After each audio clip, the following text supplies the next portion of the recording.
My next one in terms of any form of tracking and monitoring is Product Pulse. So Product Pulse is an awesome tool that can be used for two different ways. Firstly, how do you get a product in Product Pulse? You add an ASIN, click add, similar to the keyword tracker. Product Pulse, what are we monitoring here? So I've added my exercise band here. These are all the points that you can get a notification if any change occurs. So this is my ASIN.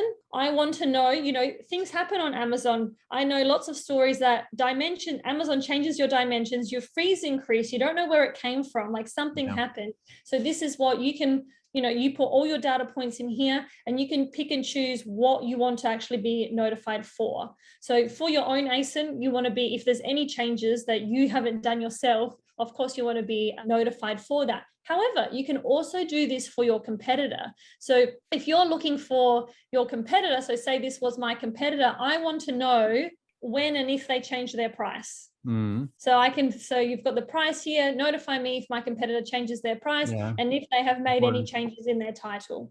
So you can be also tracking that competitor. If you've got a competitor that you're, head to head to, you want to be on top of. If they make a change, why have they made a change? Do you need to change your position as well? So I think that's a super, valuable tool. And you get an email, so you're on top of it. You don't need to be on your competitors' ASINs. Like you can add your top 5 competitors in here, have it all on, so you don't need to worry about that unless you get a notification saying there's a change. Then you can go and have a look. Veronica, does the title, can we see, let's say they changed the title, right? Can we see the previous title and the new title? Like here, the new value, you see the new value?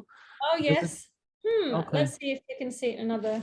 Or it depends on the product, if the data was saved for it, right? Because I can see that there's old value, obviously, so we can actually see the old value of the title in some cases, I believe. Yeah, so here, for this one, yes, we can see the old one. So if the data has been here, so old and new. So it could be, for those other ASINs, it could be that this is their only title. They haven't made any changes. So this is their current new title. If they make changes, then you can actually see their previous one. Or maybe because we started tracking them, let's say today, and the old value is not saved, sort of, right? So maybe, you know what I mean? Like, let's say we start tracking the ASIN today, so there's still no old value, or you understand what I mean? And then if they do change, then the new value gets to the old value, and then we have the old value and new value, right?